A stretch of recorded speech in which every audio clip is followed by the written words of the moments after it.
অনেকে ভালো প্রোগ্রামার বা হ্যাকার বা লিনাক্সের কমান্ড শেখার জন্য খালি লিনাক্স ব্যবহার করতে আগ্রহী। আমরা বর্তমান যুগে যারা কম্পিউটার চালানো জানি বা শিখছি, আমরা ম্যাক্সিমাম ইউজার ফ্রেন্ডলি হওয়ার কারণে উইন্ডোজ অপারেটিং সিস্টেমটিকে ব্যবহার করছি।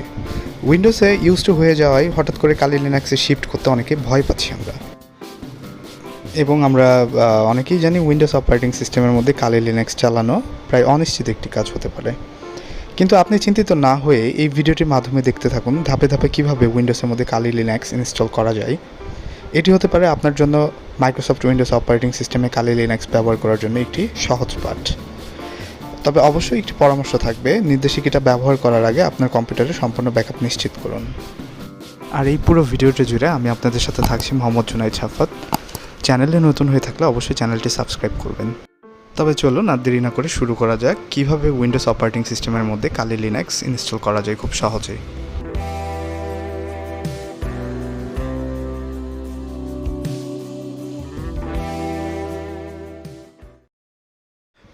এর জন্য আমার প্রয়োজন ভার্চুয়াল বক্স এবং কালি লিনাক্স বা উবুন্টু বা যে অপারেটিং সিস্টেমটি ইউজ করতে চাচ্ছেন সেটি .iso ফাইলটি।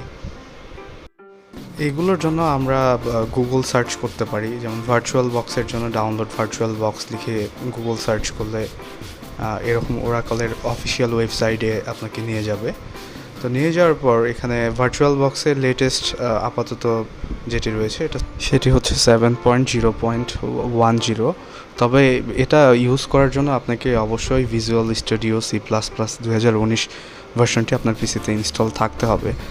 আর আপনার পিসিতে যদি ভিজুয়াল স্টুডিও C++-এর যদি পুরাতন কোনো ভার্সন ইনস্টল করা থাকে, সেই ক্ষেত্রে আর রিস্ক না নিয়ে আমরা ভার্চুয়াল বক্সের পুরাতন একটি ভার্সন ডাউনলোড করতে পারি। সেটার জন্য আমরা ওল্ড বিল্ডস যেটা রয়েছে এখানে ক্লিক করলে নর্মালি ভার্চুয়াল বক্সের পুরাতন ভার্সনগুলো আমাদের শো করবে। এখান থেকে আমরা ভার্চুয়াল বক্সের 6.1.46 ভার্সনটি ডাউনলোড করতে পারি। আমার ডাউনলোড অলরেডি করা রয়েছে, এই জন্য আমি আর নতুন করে ডাউনলোড করলাম না। আপনারা এখান থেকে সিম্পলি ডাউনলোড বাটনে ক্লিক করলে ডাউনলোড হয়ে যাবে। এখন প্রয়োজন আমাদের .iso অপারেটিং সিস্টেমের .iso ফাইলটি। আমরা সেই ক্ষেত্রে গুগল করতে পারি download Kali Linux for virtual box. এখানে কালি লিনাক্সের অফিসিয়াল ওয়েবসাইটটি শো করবে। অফিসিয়াল ওয়েবসাইট থেকে আমরা ইনস্টলার ইমেজটি রিকমেন্ডেড আছে, এখানে ক্লিক করলে নিচের দিকে আমরা এটার ভার্সনগুলো দেখতে পাবো 64 বিট 32 বিট। আমার 64 বিট প্রয়োজন, এই জন্য আমি 64 বিটে ক্লিক করে সিম্পলি ডাউনলোড বাটনে ডাউনলোডের যে ইয়াটা রয়েছে সিম্বলটা এখানে ক্লিক করার পর এটি অটোমেটিক ডাউনলোড হতে থাকবে। এটি ডাউনলোড হওয়া পর্যন্ত আমরা একটু ওয়েট করব। ডাউনলোড হওয়ার পর আমরা আমাদের সামনে এরকম দুইটি সফটওয়্যার দেখতে পাবো, একটি ভার্চুয়াল বক্সের ইনস্টলার ফাইল এবং আরেকটি কালি লিনাক্সের .iso ফাইল। আমরা ভার্চুয়াল বক্সটি নর্মালি ইনস্টল করব। নেক্সট করে করে এখান থেকে ক্রিয়েট স্টার্ট মেনু এগুলো টিকমার্ক অন রেখে আমরা এটা একটা ওয়ার্নিং দিচ্ছে নেটওয়ার্ক ইন্টারফেস, এটা সমস্যা নেই, ইয়েস করে আমরা নর্মালি ইনস্টল বাটনে ক্লিক করলে আমাদের ভার্চুয়াল বক্সটি ইনস্টল হওয়া শুরু হবে। আর এরপর আমরা ভার্চুয়াল বক্সটিকে আমরা কনফিগার করব। কনফিগারেশনের জন্য আমরা ভার্চুয়াল বক্সটি ওপেন করি, এরপর নিউ লেখা রয়েছে যেখানে নিউয়ে ক্লিক করার পর আমরা এখানে নেম দিতে পারি কালি লিনাক্স। কালি লিনাক্স নেওয়ার লেখার পর আমরা ভার্সনটি দিতে পারি ডেবিয়ান 64 বিটস রেখে আমরা নেক্সটে ক্লিক করলে আমাদের র্যামের সাইজ অ্যালোকেশন করতে বলবে। আমার টোটাল র্যাম 8 জিবি, সেখান থেকে আমি 4 জিবি ইউজ করতে চাচ্ছি। এটার জন্য এখান থেকে আমি চুজ করে দিলাম। এবার হার্ড ডিস্কের জন্য create a virtual hard disk now, এরপর ভিডিআই নেক্সট করলে এখান থেকে ডাইনামিক অ্যালোকেশন, তারপর আমার হার্ড ড্রাইভ কতটুকু প্রয়োজন আমি এখানে 20 জিবি দিয়ে নর্মালি ক্রিয়েট করলাম। আর আমি কালি লিনাক্সের যে .iso ফাইলটি ডাউনলোড করলাম এটা চিনাই দেওয়ার জন্য সেটিংস থেকে এখানে আমি স্টোরেজে এসে এখান থেকে আইডি যেটি রয়েছে এমটি এখানে ক্লিক করে আইডিটা আমি সিলেক্ট করে দিতে পারি। এখান থেকে আমার যেখানে ফাইলটি ডাউনলোড করে রেখেছি সিম্পলি ওই জায়গাটা আমি চিনাই দিলেই এই যে এখানে আমার কালি লিনাক্সটি শো করছে, এটি সিলেক্ট করে আমি জাস্ট ওপেন করব। ওপেন করার পর ওকে করব। এরপর আমি এটাকে রান করার জন্য স্টার্টে চাপ দিয়ে আমি এখানে হার্ডলি স্টার্ট বা নর্মাল স্টার্টও দিতে পারি। এরপর আমাকে কালি লিনাক্সটি ইনস্টল করতে হবে। ইনস্টল প্রসিডিউরের জন্য আমার প্রিভিউ বাটনটিতে চাপ দিলে আমাকে ইনস্টলের ইন্টারফেসটি সামনে আসবে। এখান থেকে আমি গ্রাফিক্যাল ইনস্টলে সিলেক্ট করে এন্টার প্রেস করব। এন্টার প্রেস করলে এটি ইনস্টল হওয়া শুরু হবে। কিছুক্ষণ ওয়েট করার পর এমন একটি ল্যাঙ্গুয়েজ সিলেকশনের ইন্টারফেস সামনে আসবে। এখান থেকে আমি ইংলিশকে সিলেক্ট করলাম। এরপর রিজিয়ন চুজ করার জন্য বলা হবে। আমি এখান থেকে ইউনাইটেড স্টেটসকে রেখে কন্টিনিউ করলাম। কন্টিনিউ করার পর কিবোর্ড লেআউট, এটা আমেরিকান ইংলিশ যেটা ছিল এখানে রেখে আমি কন্টিনিউ করলাম। কন্টিনিউ করার পর এটি কিছুক্ষণ হয়তো সময় নেবে, সময় নিয়ে এটি ইনস্টল হওয়া শুরু হবে। সেই পর্যন্ত আমরা ওয়েট করতে থাকি।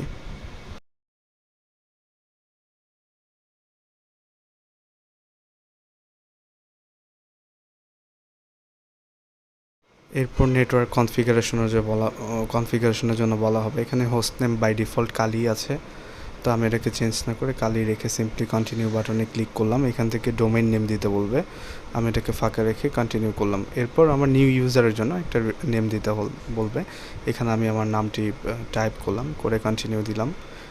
এরপর ইউজারের জন্য একটি পাসওয়ার্ড ক্রিয়েট করতে বলা হবে। আমি সিম্পলি একটা পাসওয়ার্ড ক্রিয়েট করে কন্টিনিউ বাটনে চাপ দিলাম। এরপর টাইম জোন কনফিগার করার জন্য আমি ইস্টার্নকে রেখে কন্টিনিউ করলাম, এবং এটি আরও কিছুক্ষণ সময় নেবে কনফিগারেশনগুলো সেট করে ইনস্টল হওয়ার জন্য। এরপরে পার্টিশন করার জন্য বলা হবে। এটাকে আমি যা আছে তাই রেখে আবার কন্টিনিউ করলাম।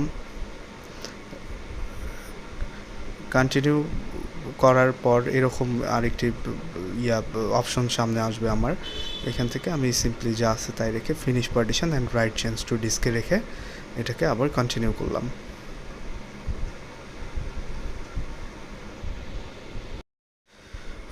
এরপর আরেকটি অপশন আমার সামনে আসবে। এটাকে আমি write the change of disk, এটাকে ইয়েস করে দিয়ে কন্টিনিউ করলে এটা ফাইনালি ইনস্টল হওয়ার জন্য রেডি হবে, এবং ইনস্টল হয়ে মোটামুটি ফাইনাল স্টেপে আমরা চলে আসবো।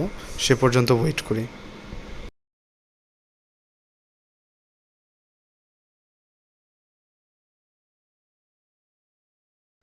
ইনস্টল হওয়ার মাঝে এরকম একটি ইন্টারফেস আপনার সামনে আসতে পারে। সেই ক্ষেত্রে কোনো কিছু চেঞ্জ না করে ডিফল্ট যা ছিল সেটাকে রেখে কন্টিনিউয়ে প্রেস করব।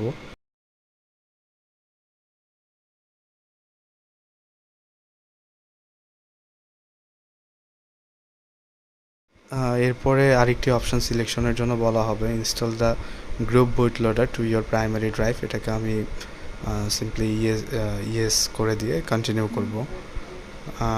এরপরে আমি আমার যে ড্রাইভটি পার্টিশন করলাম এই ড্রাইভটিকে চিনাই দিয়ে কন্টিনিউ করব।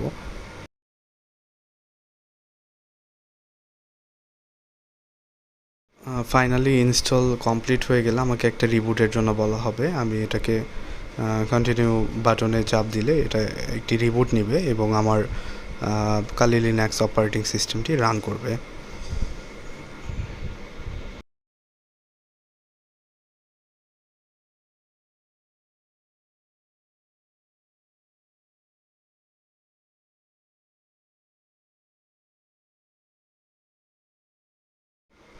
অবশেষে কালি লিনাক্স আমার পিসিতে সাকসেসফুলি ভার্চুয়াল মেশিনের মাধ্যমে রান করেছে। এখানে আমার ওই যে ইউজার আইডি আর পাসওয়ার্ডটি দিয়েছিলাম, এটাকে ইউজার আইডি আর পাসওয়ার্ডটি দিয়ে আমি লগ ইন করবো। লগ ইন করলে আমার কালি লিনাক্সের অপারেটিং সিস্টেমটি আমার সামনে ফাইনালি চলে আসবে। তো এই ছিল আজকের ভিডিও টিউটোরিয়াল, কিভাবে আপনার পিসিতে ভার্চুয়াল মেশিনের মাধ্যমে কালি লিনাক্স বা উবুন্টু সহ আরও যে অপারেটিং সিস্টেমগুলো রয়েছে এগুলো ইনস্টল করা যায়। তো ভিডিওটি যদি ভালো লেগে থাকে অবশ্যই চ্যানেলটি সাবস্ক্রাইব করবেন। আর আপনাদের যদি এই কালি লিনাক্স বা আরও অন্য কোনো অপারেটিং সিস্টেম নিয়ে কোনো কোয়ারি থাকে সেই ক্ষেত্রে আপনারা দয়া করে ভিডিও কমেন্টসে জানাইতে পারেন। জানাইলে হয়তো ওই রিলেটেড আরেকটি ভিডিও নিয়ে আসার হয়তো সুযোগ পাবো আপনাদের সামনে।